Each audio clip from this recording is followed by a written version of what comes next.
The Officers Club at Ramstein Air Base was a sanctuary of success, a meticulously curated bubble of polished mahogany, aged leather, and the quiet, confident hum of power. The air itself seemed different here, filtered and scented with expensive scotch and the faint metallic tang of awarded medals. Portraits of stoic four-star generals from decades past stared down from the walls, their painted eyes serving as silent judges of the current generation.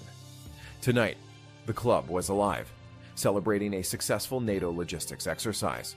Laughter, light and brittle, echoed off the vaulted ceilings as young officers orbited the gravitational center of the room. Brigadier General Marcus Thorn. Thorn was a man sculpted from ambition. His jaw was sharp, his gaze was sharper, and his uniform was a work of art, defying the very concept of wrinkles. He was a master of supply chains, a prodigy of procurement, a man who could move mountains of material across continents with a flurry of keystrokes. But the terrain of the human heart was foreign to him, and the dirt of a real war had never touched the soles of his immaculate boots. His authority was derived not from shared hardship in the field, but from the unyielding enforcement of regulations. He saw the world as a grand checklist, and his primary duty was to find and publicly admonish any box left unchecked. His gaze, sweeping the room with an almost predatory sense of ownership, snagged on a discordant note in his symphony of perfection. In a corner, almost lost in the long shadows cast by a towering bookshelf of military history, a man was cleaning.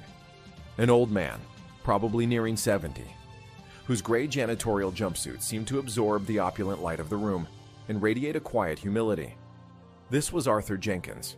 His movements were slow, deliberate, marked by a slight limp that favored his left leg. He polished the brass nameplate on a display case containing a Vietnam-era flight helmet with a reverence that seemed entirely out of place for his station. He was a ghost at the feast, a necessary but invisible functionary whose presence was, to Thorn, an affront. Leaning toward a trio of sycophantic captains, Thorn lowered his voice to a conspiratorial murmur.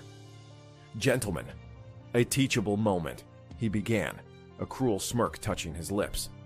"The chain of command is not just a diagram, it's a representation of value. At the top, decision makers. At the bottom," he gestured with his chin toward the old janitor. "Whom that?" "Notice the lack of bearing, the casual disregard for the decorum of this institution. Such things, if left unaddressed, are like rust. They corrode the very structure of our discipline." The captains nodded eagerly, their eyes reflecting their general's casual disdain. Emboldened by his captive audience, Thorn set his scotch down with a decisive click and strode across the Persian rug, his polished shoes making no sound on the thick pile. The ambient chatter of the room seemed to follow his progress, conversations faltering as dozens of pairs of eyes locked onto him. They sensed a spectacle was imminent. Thorn stopped directly behind Arthur, who was now carefully wiping down the glass of the display case, his reflection a stooped, blurry figure against the history preserved within. "Attendant." Thorn's voice was like a whip crack in the hushed room. "This is a restricted function for commissioned officers and their invited guests. Your duties were to be concluded before 1800 hours. Explain your presence." Arthur finished a long, smooth wipe before straightening up, a slow and painful process that caused his back to emit a faint popping sound. He turned, his face a complex map of wrinkles etched by time and hardship. His eyes, a pale and washed-out blue, held a profound weariness, but they met the general's gaze without flinching. "My apologies, General," he said, his voice raspy with age. "The event supervisor requested I remain on standby in case of any spills. Just trying to keep the place looking its best for you gentlemen." Thorn let out a short, sharp huff of derisive air. "Looking its best? Your very presence here detracts from the atmosphere. This club is a monument to warriors, to pilots who faced down MiGs over Hanoi, to strategists who outmaneuvered the Soviets. It is a sacred space. It is not a utility closet for you to loiter in." He ran a critical eye over Arthur's worn jumpsuit, the faint stains of bleach and cleaning fluid on the knees. "Frankly, it's an embarrassment." The insult, so personal and so public, hung in the air like poison gas. The room had fallen into a deep, uncomfortable silence. This was no longer a simple correction. It was a public shaming. Arthur's weathered face remained impassive, a mask of practiced neutrality. "I understand, sir. I'll gather my things and leave you to your event." But Thorn hadn't squeezed all the juice from his pathetic little power play. He took a step closer, lowering his voice to a tone of feigned curiosity that was somehow more insulting than his previous outburst. "Tell me, old man, since you seem so comfortable in this hall of heroes, did you ever do your part? Did you ever wear a uniform? Or has your entire contribution to this nation been waged with a mop and a bucket?" He looked back at his captains, a self-satisfied arch to his eyebrows. The weight of every stare in the room pressed down on Arthur. He looked at the floor for a long moment, at the intricate patterns of the rug, before his pale blue eyes lifted to meet Thorn's again. There was a flicker of something ancient in them, a spark of a long-banked fire. "Yes, General," he said, his voice quiet but carrying the unmistakable density of truth. "I served." Thorn's smirk widened. "Oh, you served. Wonderful," he exclaimed with theatrical joy. "Do tell us all. I'm fascinated. Were you a clerk? A typist pushing papers at some forgotten records facility in Fort Dix? Perhaps a cook's assistant, ensuring the officer's gravy was never lumpy? There's no shame in it, of course," he added, the lie thick in his mouth. "Every cog in the machine has its purpose, no matter how small or insignificant." As Arthur bent down to place a bottle of polish back into his cart, the cuff of his jumpsuit rode up his forearm, revealing a piece of skin that hadn't seen the sun in 50 years. There, faded to a blurry greenish gray, was a tattoo of a snake, coiled and ready to strike. Thorn's eyes, trained to spot any detail out of place, locked onto it. This was the final piece he needed for his performance. "And what, pray tell, is that?" he asked, pointing a rigid accusatory finger. "A memento of your fierce battles with a clogged drain. A symbol of your daring supply runs to the PX.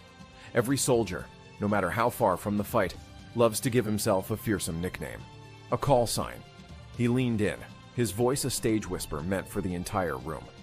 "I must know. What was the terrifying call sign they gave the man who cleaned the latrines?" "Sponge 6. Captain Comet."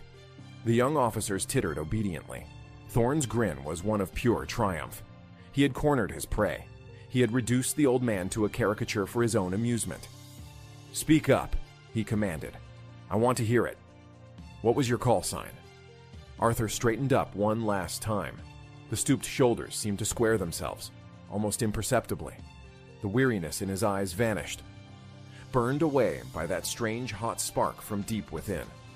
The ambient hum of the club's ventilation system seemed to fall silent. The world narrowed to the space between the two men.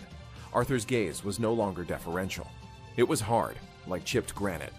He drew a slow, quiet breath.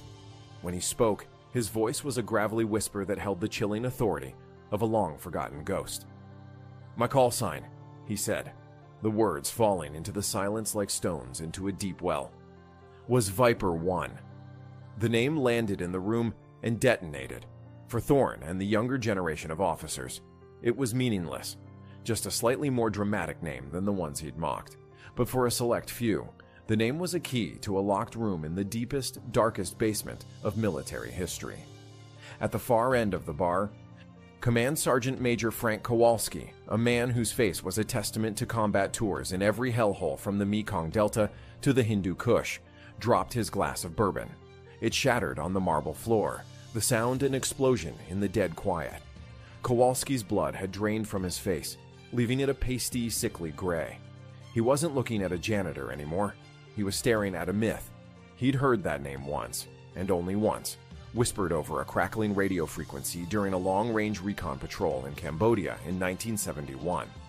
A voice from nowhere directing an AC-130 Spectre gunship to erase an entire NVA battalion that was about to overrun his position. A voice that had identified itself only as Viper 1 before vanishing back into the static of the jungle. The other senior NCOs in the room had the same reaction. A master gunnery sergeant from the Marine Embassy Guard contingent took an involuntary step backward, his hand reflexively going to where a sidearm would be. A chief master sergeant in charge of base security looked as if he'd been struck by lightning. The atmosphere didn't just get tense, it became heavy, suffocating, charged with a primal fear and a kind of sacred awe that the officers couldn't comprehend. If you believe that true heroes often wear the humblest uniforms, hit that like button to honor their silent service. Thorne, insulated by his own ignorance, only saw the janitor's defiance. "Viper 1! How very dramatic," he sneered, though the visceral reactions of his own senior enlisted had planted a tiny cold seed of doubt in his gut. A big name for a small man. "You think that impresses?" His voice trailed off as the great oak doors of the main entrance were thrown open with a percussive boom that silenced him completely. Framed in the doorway stood General Wallace, the 4-star commander of U-Safe, a man whose quiet displeasure was more feared than an enemy artillery barrage. His face was carved from granite, and his eyes, famous for their ability to see through steel and bullshit, were blazing. He was flanked by 2 stone-faced men in dark suits whose lapel pins identified them as agents from the Air Force Office of Special Investigations. Wallace's presence was a hurricane making landfall in a teacup. He was supposed to be testifying before the Senate Armed Services Committee in Washington, D.C., ignoring the stunned salutes and gaping mouths of everyone in the room. General Wallace strode forward with the unstoppable momentum of an armored column. His eyes scanned the bizarre scene, the shattered glass, the terrified NCOs, the pompous brigadier general, and the quiet old janitor. Wallace's gaze flew past Thorne's single star as if it were a speck of lint and locked onto Arthur Jenkins with an intensity that made the air crackle. He came to a halt 2 feet from Arthur, his posture ramrod straight. In the stunned silence, he snapped to attention and delivered the sharpest, most profound salute of his storied career. It was a gesture of utter, unconditional respect. A salute a general gives not to a subordinate, but to a legend. "Mr. Jenkins," Wallace said, his voice rumbling with an emotion no one had ever heard from him before. "Sir, it is an honor beyond words. Forgive this intrusion." He held the salute, his hand trembling slightly, before slowly lowering it. Only then did he turn his head, his gaze falling upon the now petrified Brigadier General Thorne like a physical weight. "General Thorne," Wallace said, his voice a low, terrifyingly calm whisper, "I am going to ask you a question, and I want you to consider your answer very carefully. Do you have any conceivable idea who you are speaking to?" Thorne, his face ashen, his mind reeling, could only manage a pathetic stammer. "Sir, he's the custodial engineer." Wallace's eyes closed for a brief second, as if in immense pain. "Let me be the last person to ever have to educate you, Brigadier General. You are not fit to polish the boots this man has forgotten he owned. The janitor you have been humiliating for the last 10 minutes is the man the entire clandestine services community of the United States and NATO knew by one designation, and one designation only: Viper 1. Wallace took a deliberate step toward Thorne, who flinched as if expecting a blow. This man led MACVSOG Spike Recon Team Viper across the fence into Laos and Cambodia for 3 straight years. His team was so effective at disruption and assassination that the North Vietnamese army put a bounty on his head worth more than a brand new fighter jet. He was captured once. He was taken to a POW camp that didn't exist, a place so brutal it was known only as the Kennel. He escaped 2 weeks later, carrying 2 of his wounded men on his back for 80 miles through dense jungle. Wallace's voice grew harder, each word a hammer blow. After Vietnam, the CIA recruited him for their Special Activities Division. That tattoo you mocked? It's the last thing a dozen Stasi colonels and KGB assassins ever saw. He is the man who walked into the East German sector of Volkov Network's safe house, a place the BND and MI6 said was impenetrable, and single-handedly dismantled their entire European operation in one night. Operation Serpent's Kiss. Look it up. Oh wait, you can't. It's classified Umbra Cosmic, a level of secrecy that you, General, do not have the clearance to even know exists. Every member of that mission was declared dead before it began, to give the agency total deniability. He was a ghost. He pointed a shaking finger at Arthur. And Lubyanka Prison? You've heard of it? He is the only Western operative to ever be held in its deepest level and walk out on his own 2 feet. He spent 6 months in darkness, and when he escaped, he did so with the complete order of battle for the Soviet Union's Western group of forces. The intelligence he brought back single-handedly averted a surprise invasion of Western Europe and prevented World War III. The four-star general now stood nose to nose with the brigadier general. And you, a glorified quartermaster whose greatest hardship was a delayed shipment of office furniture, you dared stand in this room, on floors he now humbly cleans, and question his service. You are a walking, talking insult to the uniform you wear. Wallace's voice dropped to its most lethal whisper. Be in my office at 600 tomorrow. Bring your full dress uniform, your resignation letter, and whatever is left of your honor. Your career in the United States Air Force is over.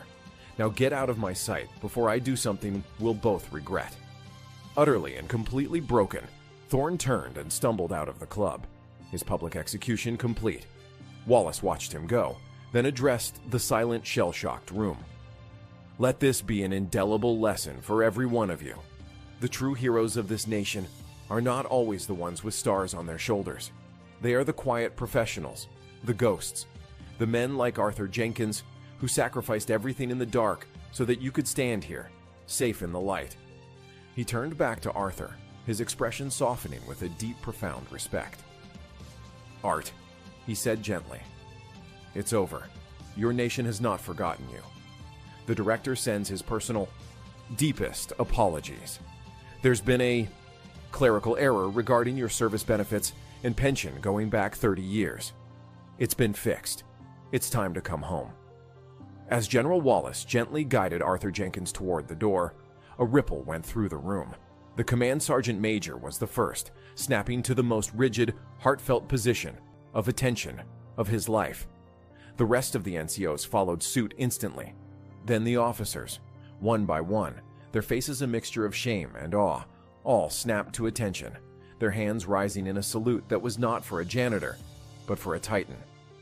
Subscribe to hear more incredible stories of the quiet professionals who served in the shadows and were forgotten by the history they secretly wrote.